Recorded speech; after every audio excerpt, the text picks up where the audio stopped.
Hey, this is Susan Blanton with the Create Happy Now podcast, and welcome back to the Intuitive Masters of Happiness series. Want to find out why strengthening your intuition is so important? How about enhanced creativity, increased self-knowledge, better decision-making, greater physical health, and improved mental well-being? So stay tuned with us every Wednesday as we feature one guest interview from the Intuitive Masters of Happiness conference held back in February of 2023. We had such an awesome turnout, we wanted to make available all 20 interviews in an audio version on the Create Happy Now podcast and YouTube channel. Now, if you want to watch the interviews rather than just listen to the audio version, you can download all 20 interviews today if you have in your own library for $27.95, which is $20 off the VIP access package that was offered in February. You can go to my website, createhappynow.com, and go to the events tab to get your download today. Before I get to my next guest, for those of you who struggle with quieting your mind and want to be able to do it faster and easier and have more happiness, abundance, peace, and purpose and say yes to life every day, I want to remind you that I have a new meditation app coming out this summer that is designed to do just that. I also have a new meditation YouTube channel. Both are called Create Happy Meditations. If you would like to be on the waiting list for the app, go to my website, createhappynow.com, and click on the meditation app tab and sign up for the waiting list today. Meanwhile, go over to the meditation channel, Create Happy Meditations, and like and subscribe and help support my channel there. Last week, Joffrey Hobby and I talked about what does happiness mean for humans and what it really looks like when you have finally discovered how to be happier. My next guest is Tom T. Moore. Tom is an award-winning author, speaker, and entertainment industry CEO. He brings a keen knowledge of how requesting benevolent outcomes can be used in both business affairs and one's personal life. He says that requesting benevolent outcomes for over 25 years has resulted in leading a gentler, less stressful, and less fearful life. The Gentle Way. You can find him and a plethora of his resources at thegentlewaybook.com. Here is the director's cut, getting you down to his juicy wisdom about first steps to awakening your intuition using his MBO technique and stories of people who use it with miraculous results. Well, I am so excited to have you here, Tom. Again, I know you've been on my podcast, and that was such a great time. And so I'm thrilled to have you back. And I'm excited to have you share with the audience on what is a benevolent outcome and how did you stumble across this? How is it kind of help people get on their way to strengthening their intuition, and why should we do it now? Okay. And thanks for having me, Susan. The Gentle Way, I was reading a channeled story in the Sedona Journal of Emergence, which looks like this, different covers every month. And in it, a being by the name of Zosh said you can request benevolent outcomes in your life. And I had been trying the law of attraction, and that just didn't work very well. And I didn't, maybe it'd work here and there, but it just wasn't very constant. And I kept looking for something better. And so I decided to experiment with that. And I started requesting benevolent outcomes out loud. And I would say, and I didn't have anything to go on. So I, sort of tinkered with the saying. And I eventually came up with, I request a most benevolent outcome for a parking space in near a busy restaurant or a mall or post office, whatever, your normal mundane activities. And I found it worked perfectly. And I'd never been able to say that for anything that I'd ever tried before. And so this, I started with the mundane stuff because you get immediate feedback on the little things, those little annoying things in life that you, as you go about your daily activities. And slowly but surely, I expanded to the major things, because you can say, I request a most benevolent outcome for the perfect house for me. And or you can request a most benevolent outcome for the perfect job for me, or the perfect mate for me. And this is where it's sort of, you start getting these little whispers in your ear. And so I requested a benevolent outcome for the perfect house. We'd been looking for a house for a while. And when I did that request of a benevolent outcome, my wife found it the next day. And so that was her intuition going. And because everything is connected here. And you can say it for requesting a benevolent outcome for a perfect mate, and maybe you'll hear this little whisper, well, you need to go to this ski club meeting, or you need to go to some meeting where there are a lot of people, and suddenly you meet that forever person. So these are little messages in your ear that tell you do this or do that, and you don't ignore them, even though you say, oh, And go with the flow. it's not necessarily an audible thing, right? I mean, some people might hear clair audible, but sometimes it's just, I really have a strong feeling of going and doing this now. Right. It can be just a strong feeling. Keep in mind, all of this works because everyone has the pineal gland in the back of your head. Mm-hmm. And the pineal gland acts as an antenna for all telepathic type thoughts of any and all. I mean, you name gut feeling or strong urge or whatever. All of those are things that come through your pineal gland. And in the Hindu religion, it's simply called the third eye, but Mm-hmm. it's still the pineal gland. And so that's where all this information comes.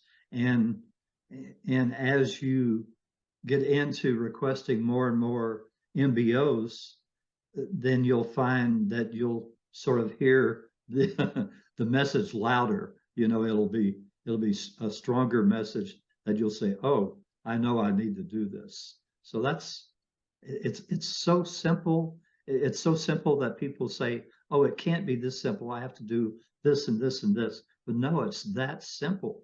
And when you want uh, to request a benevolent outcome for someone else, or for a pet, or uh, for people that are stranded by a flood, or an earthquake or whatever, then those are called benevolent prayers. And you just say them a little different.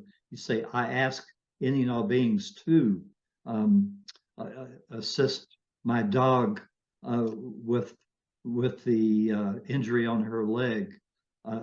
Thank you. Something on that order. And things will come up that will help you, or will help the person that you're requesting the benevolent prayer for. And you say these out loud because scientists in the future will rediscover the power of the verbal voice. And especially when you get into benevolent prayers, if you have a bunch of people saying exactly the same prayer, it has this crescendo effect. And it's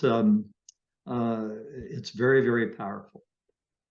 I have an example of one that I had. I've been doing, this is several years ago. I had a long commute. It was like an hour and a half to work every day. And at least one of the legs of the work of the travel was at night. And I just couldn't see well at night anymore. And so I really wanted something working from home.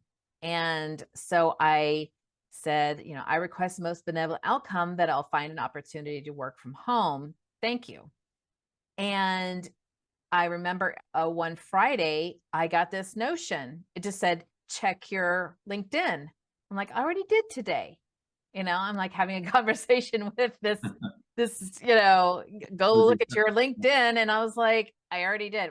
Do it anyway. Okay. So I go there, and it was a message that had just come in to my messaging area on LinkedIn, and it was a job opportunity.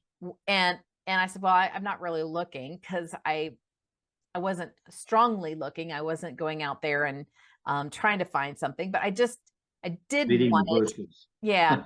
And it said, but it's remote. And I was like, oh, okay.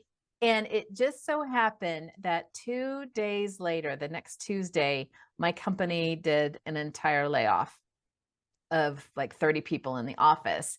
And I was like, gosh, like, I mean, how could have this lined up any better?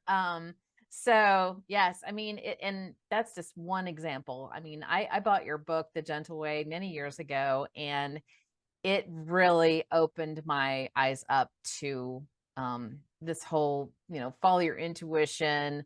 And it's just been magical. It just really has been. And I even introduced it to my daughter, and she started to use it, and it was working for her. She was like, oh, Mom, you need to do an MBO. I'm like, oh yeah, you're right, I should. So Yeah. it was awesome. Yeah. Yeah. So why do you think it's important to strengthen your intuition now? Why is it really critical now for people to look into strengthening their intuition? Wait a minute. Let me say this again. I'm going to edit this out because I don't want to. Excuse me. I had a whole laryngitis thing last week, and it's just like this little tickle that just comes in every once in a while. So let me rephrase, because I wanted to get at how the earth is kind of going through an energy phase now, which a lot of people probably don't know about. You're aware of that, right? Mm. Yeah. So if you could kind of talk about that. So that's what I'm like leading into. All right. So I'm going to start again. So can you tell the audience why it's important to really strengthen our intuition now? Why is it important to really kind of go in and seek answers rather than seek them externally? Oh, well, I guess several reasons. Number one is that slowly but surely our vibrational level is raising. And that's very important. Um, it may look like everything is, oh, it's another, it's like Groundhog Day, but it in a way it really isn't. We are raising our vibrational levels, and by requesting benevolent outcomes and saying benevolent prayers for other people, you fast track raising your vibrational levels. Just by doing this, that's all you have to do is request benevolent outcomes, and your vibrational level will rise at a higher level than just, let's just say, the normal population. So that's something that will aid you in life. Especially when you see it working.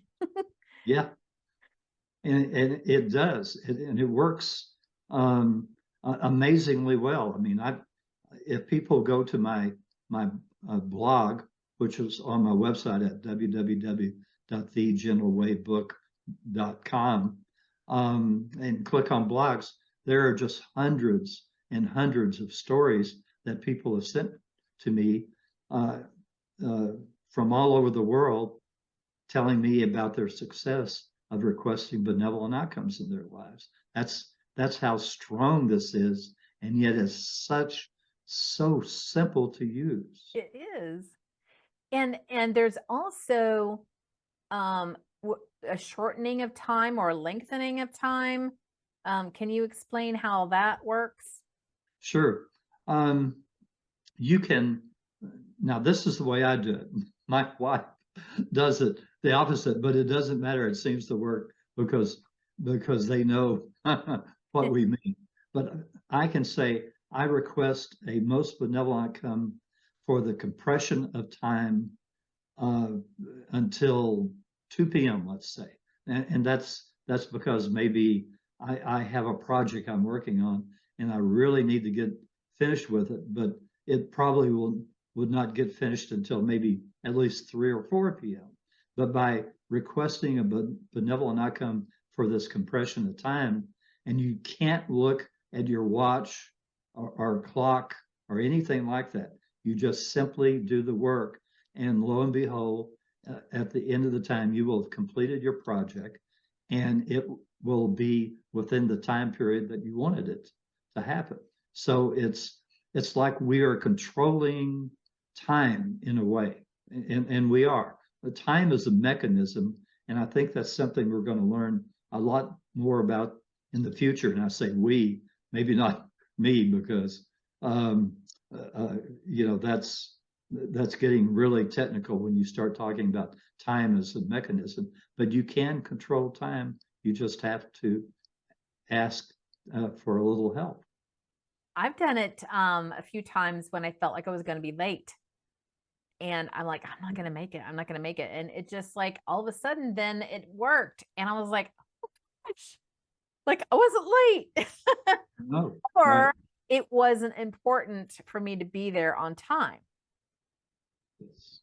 So, because I'm always like afraid that I'm going to miss something, or, I'm going to get in trouble, or somebody's going to be mad, or, or it's just because, maybe I was late, but then the person who really needed me to be there on time was end up being late as well.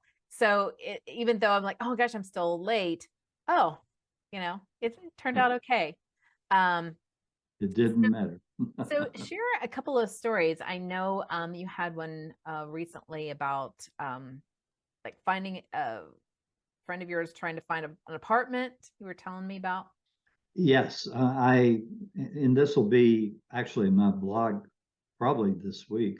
Um, I have a blog on Saturdays. That's nothing but MBO and BP stories, as I call them.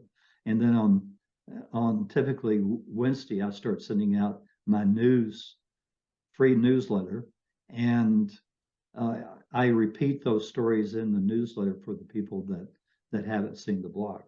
So um, this lady um, uh, sent me a note saying that her uh, uh, their son, was attending a university in another country, and he was trying to find an apartment near the university, but they kept being snapped up by other people who wanted to be close to the university too.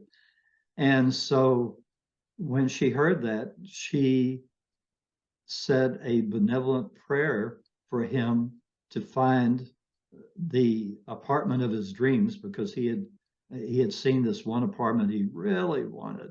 And so sure enough, he emailed her the next day saying that he had gotten the apartment. Wow. Yeah. I mean, it's just magical. I'm telling you. And what I love about your book is it's not a big book. Well, you have more than one book. But I'm speaking of the first one is the one that really got me hooked on the most benevolent outcomes. But it was just so simple, and it really has some examples in there of what to do, what to say, and why it works. And you said something about that saying benevolent, the word benevolent seemed to be the key. Yes, although I've been told by my guardian angel during my meditations that if someone is having a hard time, a problem with saying benevolent, because really just a few years ago, that word almost didn't exist. No one was saying it. Now, benevolent is used all the time. It somehow has entered into the normal language.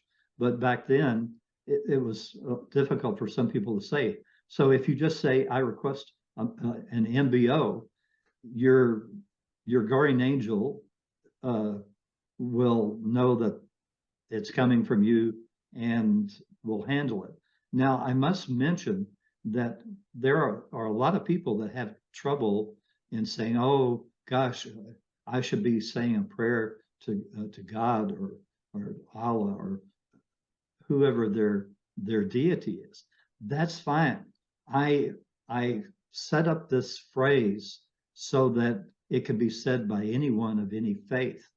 And if they want to say, dear God or creator or and I'm in at the time or whatever, that's fine. Because and then they say, well, gosh, you angels are only at the will of God. But I compare it to Creator doing this out of love. She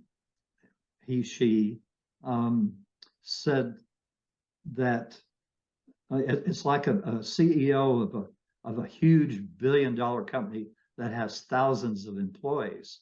And so if someone asks a question or asks for something of the CEO, he'll turn it over to someone else to handle for him.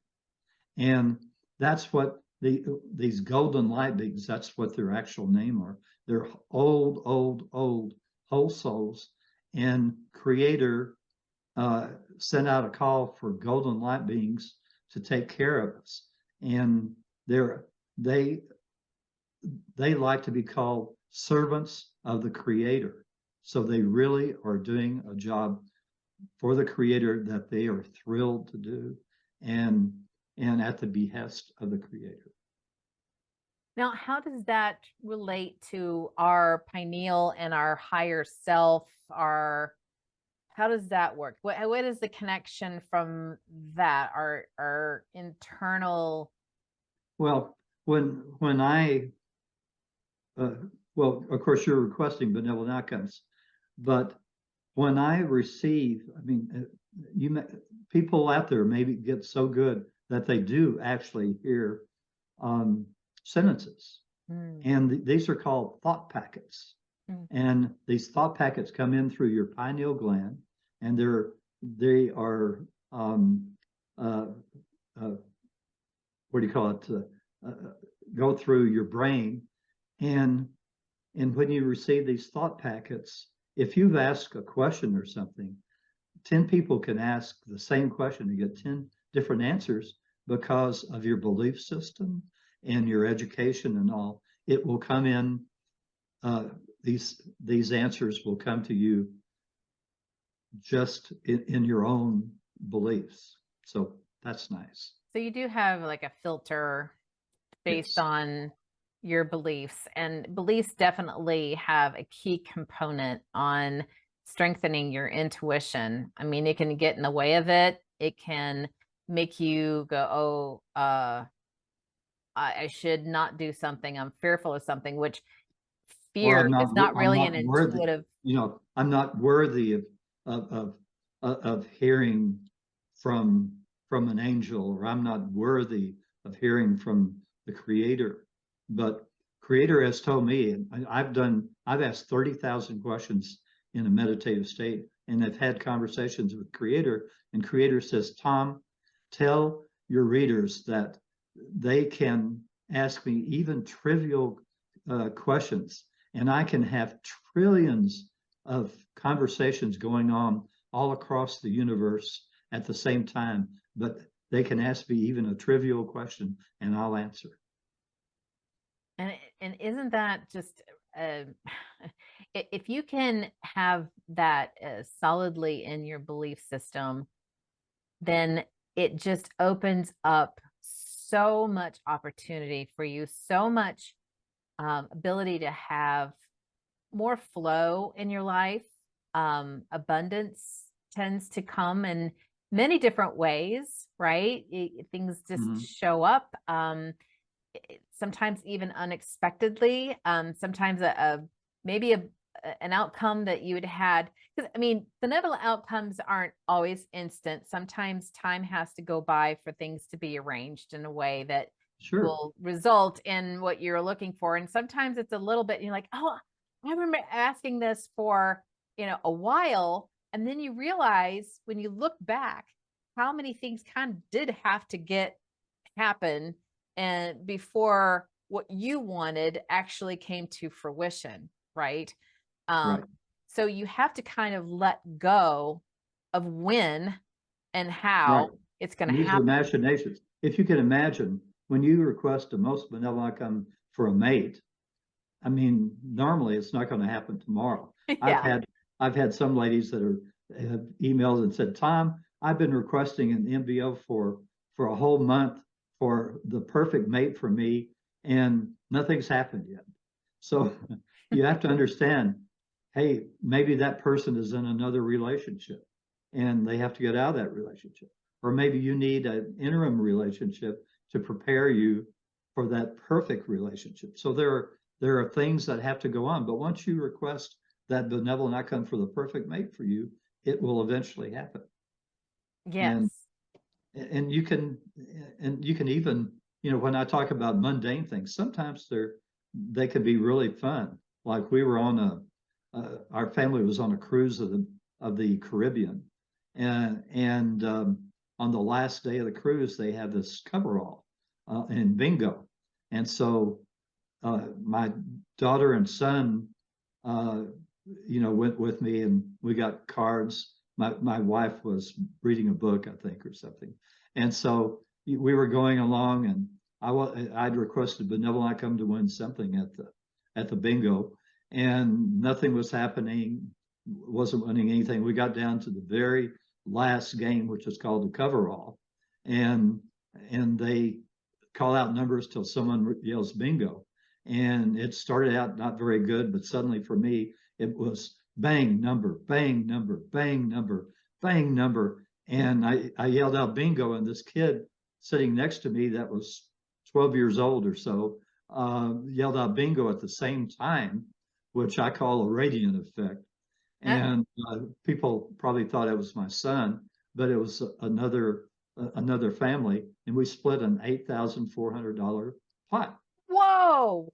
So, That's and a and big bingo game. yeah, and I've actually had a lady in Canada, um, that was their family was going to lose their vacation home that had been in their family for generations due to taxes and all. And so she requested a benevolent outcome to win the lottery, and she won 1 million No Canadian dollars in way. the lottery and was able to save the house. Wow. So Wow. you See? you have to have a real reason uh, when you start talking about larger sums. But I've had other people that have told me 50,000 or 100,000. So I've used it for finding my keys and yeah, finding them in a weird spot. I remember one time I was like, I request the most benevolent outcome to find my keys right now because I gotta go. Thank you. And they weren't where they were supposed to be. And I had looked and looked and looked. And so finally I was looking down at something and I heard, look up. And I just looked up a little bit and there they were on the counter, like hidden away. But it was like, look up. Like, there's that little thank voice in your you. ear. And the thing is, what also I think is a key, Tom, is when you realize that you've been given a clue to get your answer, like when it's answered your prayer or your Mm. request, to say thank you, like go, wow, that was from my MBO. And Yep. they're like, oh, you want more of that? Yeah. So the And I might appreciation. mention, when I first started out requesting benevolent outcomes, I didn't say thank you. I request most benevolent outcome for blah, blah, blah. Thank you. I didn't used to say that, but it was so thrilling time after time after time that I started adding in thank you, and then when it was something really neat, I'd say thank you, thank you, thank you, you know. Yeah, that say, and sometimes I've gotten I've reminded, say thank you. Like, oh yes, yes, thank you. It's almost like a parent saying, now say thank you. Well, Tom, it has been a pleasure and it's so exciting. I hope people will try this out because it is magical and it really, really, really does work. So, thank you so much. And I wanted to give you an opportunity now to, tell people how they can get in touch with you. What do you have going on? Um, Sure. yeah. Okay. Oh, first of all, I do have this free weekly newsletter. It's my gift to the world. I've been doing it since 2007, weekly, 52 weeks a year. Well, since about 2008 anyway. I started out thinking, well, maybe I'll do one of these once a month, and suddenly it ballooned to every week. And you can go to www.thegentlewaybook.com. I never, I was told that I was going to write books. I didn't believe it. So I made my website book.com. And on the very first page, there's a little blue box, and you could sign up for my newsletter right there on the box. And And boy, is that, it jam packed full of everything. Like yes, yeah. it's like reading a magazine. It's awesome. Yeah, every week, the newsletter typically will be anywhere from 9 to 13 pages, because so many people send in questions to me to ask during these meditative sessions, and we get some really, really unique answers. Yeah, and you also help explain the human animal pet connection, which Yes. is fascinating and just makes your relationship with your pets so much more magical. And so you gotta check that out. Yes, creator decreed that every single living thing in the universe would be ensouled, and it is, including all of the animals and reptiles and insects and birds, and you go on on Earth. Every single one of them are ensouled. What does that mean? Insult. Well, a very quick explanation. Um, uh, there's one soul that ensouls every single dog on Earth. Okay. Now they're tiny fragments compared to our fragments. We're fragments of a soul, but dog soul just has a different interest than we do. Cat soul ensouls all the domesticated uh, uh, and feral cats in the world.